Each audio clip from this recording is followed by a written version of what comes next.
what's going on, guys? Welcome back. In today's video we're going to be going over exactly how you can care for a Kenyan Sand Boa, but I'll also be going over everything that you need to know in order to create a thriving enclosure for them. This is going to include details about their enclosure sizing, as well as things like their substrate, their temperatures and humidity requirements, and also things like their heating and lighting. So let's crack straight into it. So to begin with, we're going to go over their enclosure sizing. Now for young, baby or juvenile Kenyan Sand Boas, what I like to do is start them off in this size enclosure. This is a 2 foot wide by 1.5 foot deep by 1.5 foot high. Now this is going to be perfect for a young juvenile Kenyan Sand Boa. And once your Sand Boa reaches a size of around 1.5 foot in length, that is when I would then move them up to this size enclosure. Now this size enclosure is what I would say is the minimum size for an adult.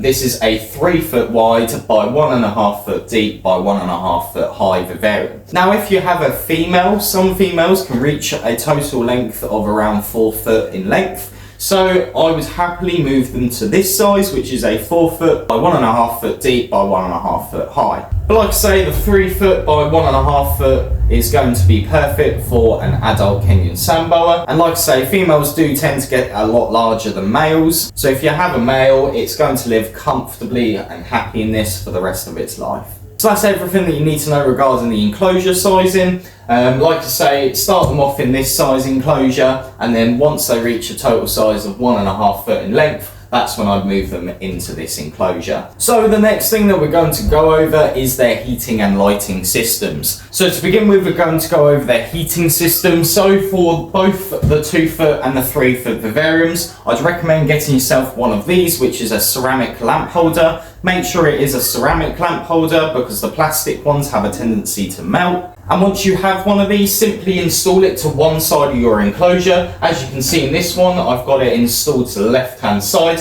Now the reason why you want to install it to one side of the enclosure is simply because you're trying to create a hot side and also a cold side. So what's going to happen is your heat lamp's going to be on, and this is going to create a lot more heat around this side, and as the temperature disperses across the enclosure, it's going to start cooling down. So the next thing that you're going to need is a heat bulb itself. Now this is where it's slightly different for the two enclosures. Now for the 2 foot enclosures, I'd recommend using a 50 watt ceramic heater emitter, and for the 3 foot vivariums, I'd recommend using a 100 watt ceramic heater emitter. I find that these two wattages work perfectly for both of the size enclosures. I find that if you use 100 watts in the 2 foot, it gets a bit too hot. I find that if you're not using the 100 watt in the 3 foot vivarium, I find that it doesn't provide enough heat for that size enclosure. So since we're on the topic of heating, the next thing that I want to discuss is heat mats. Now personally, I would refrain from using a heat mat. Now the reason being is Sand Boas love to dig under the substrate. In fact, this is where they're going to spend most of their time. And if you have a heat source like a heat mat underneath that substrate, there's a good chance that your Sand Boa is going to swim underneath it. And this could unfortunately cause your Sand Boa to get burnt from the heat mat. But also heat mats won't give off the sufficient heat that a Kenyan Sand Boa is going to need. But on top of that, like I've mentioned, that Sand Boas like to burrow underneath the substrate is going to be a lot cooler for your Sand Boa. And then above ground, so above the substrate, is going to be a lot warmer and hotter for your Sand Boa. So you definitely want to keep under the substrate nice and clear, and certainly not use a heat mat with your Kenyan Sand Boas. Now on top of that, I like to run my heat lamps off of thermostats. Now the last thing that I would recommend getting for your heating system is a lamp guard, and simply just install it around your heat lamp. Now the reason why you want to make sure that you do this is Kenyan Sand Boas will climb, especially during the night time. So what you don't want is them climbing directly onto the bulb itself. So by installing a heat guard, just like this one here that goes around the heat lamp, you're going to prevent your Kenyan Sand Boa from having direct contact with the bulb itself. So that's everything that you're going to need to know regarding heating. The next thing that I'm going to go over is lighting or UVB. Now to begin with, yes, Kenyan Sand Boas need UVB. What I like to do is give them one of these, which is a 8 watt 7% UVB shade dweller. And this is going to be perfect for your Kenyan Sand Boa. But also the reason why you want to provide this is it's also a day and night cycle for them.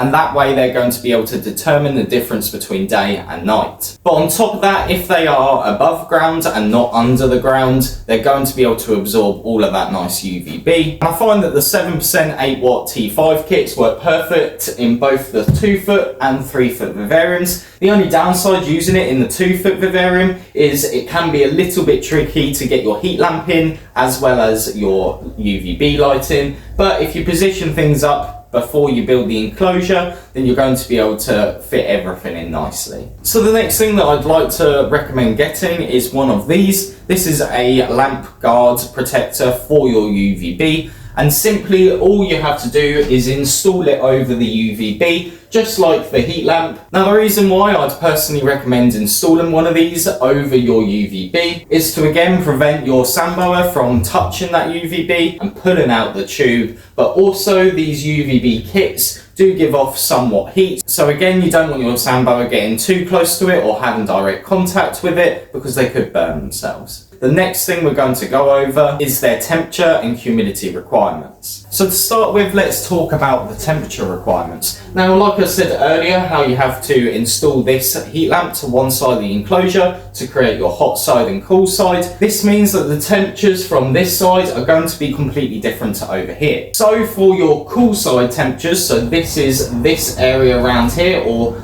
this half of the enclosure, you want to try to achieve a temperature range which is between 24 and 27 degrees Celsius. And then for your basking spot temperature, which is the area directly underneath the heat lamp, this is going to be a temperature range of around 33 to 35 degrees Celsius. And then for your ambient hot side temperature, which is basically the area around your basking area, this is going to be a temperature range of around 29 to 31 degrees Celsius. This is what I like to personally aim for with my Kenyan Sand Boas, and I find that this is a good thermal gradient for my Kenyan Sand Boas, and they're going to live comfortably above ground but also below ground. Now the next thing we're going to go over is their humidity requirements. Now in the wild, Kenyan Sand Boas will experience roughly between 40 to 80% humidity. So in captivity, what I try to aim for is a humidity range of around 45 to 60% humidity. Please don't stress out if your humidity fluctuates or goes a little bit higher or a little bit lower. It's not going to be detrimental to your Kenyan Sand Boa. So that's everything that you're going to need to know regarding humidity. Let's now actually move on to substrate. So for their substrate, what I like to do is a biomix, and what I tend to use is the Leolife by ProRep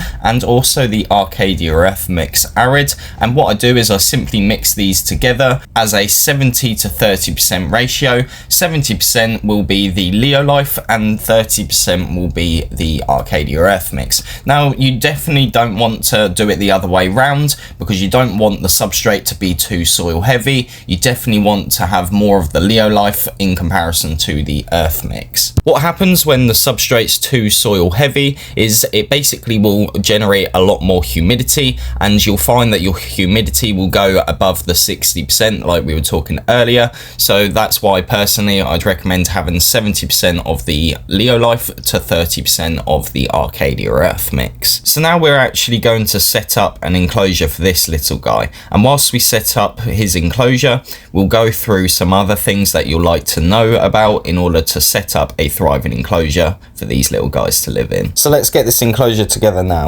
Now, before we add the substrate in, I definitely recommend making your enclosures escape proof and silicone down the air vents as well as around the edges of the enclosure. Sand Boas are clever little snakes and they'll definitely try to pop these vents out, so definitely keep this in mind. Now, going back to the substrate for a minute, your substrate should be as deep as the vivarium allows it to be. These snakes spend a lot of their time burrowed or buried under the substrate, so give them the space in order to actually be able to do that. You want them to have as much depth to their substrate as possible to allow them to make the most of all of that space underground and be able to actually move freely. so I'd highly recommend making it as deep as possible. Another great thing about the biomix is it allows them to build a lot of muscle and also encourages that natural digging behaviour. And every so often I'll sieve through the substrate and remove any poop that I can find within the substrate. So on top of the substrate, I like to clutter the enclosure with lots of hides on either side of the enclosure,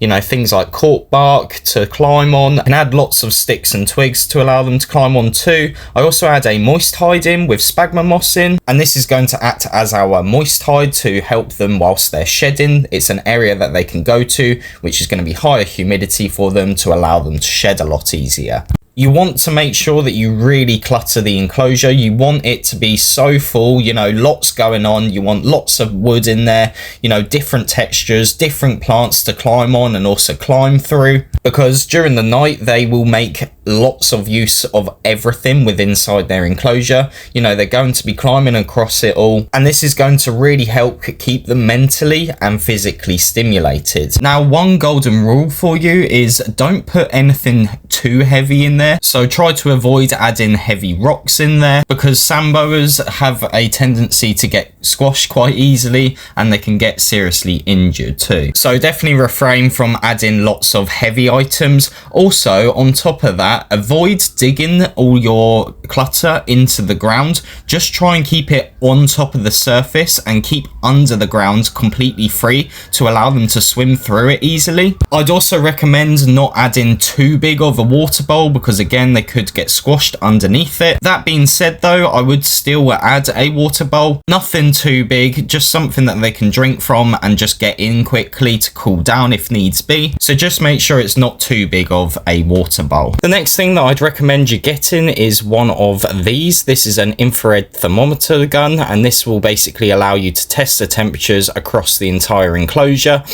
On top of this, I'd also recommend getting one of these. This is a hygrometer. This is just a dial version. Just stick it somewhere in your enclosure, and this is going to basically tell you what your humidity is reading. You can get a digital version of this, but in all honesty, the stick-on ones work just as well. So now let's talk a bit about feeding. Now, when it comes to feeding my Kenyan Sand Boas, I like to use a small, shallow plastic lid, like you can see here. And all I do is I simply place it into the viv, and once I've defrosted my rodent that I'm going to be feeding to my sand boa, I'll simply place it on top of the lid, and then my sand boa can come out during the night and actually hunt down for that rodent. Now, what's great about putting it on a lid like this is it basically will stop the juice from the mouse going everywhere in your enclosure. It also prevents the substrate from going onto the rodent and then your sand boa accidentally ingesting it. So regarding their feeding frequency, I tend to feed my babies once a week, and obviously as they start growing, I'll up the size of the rodent that I'm feeding to them.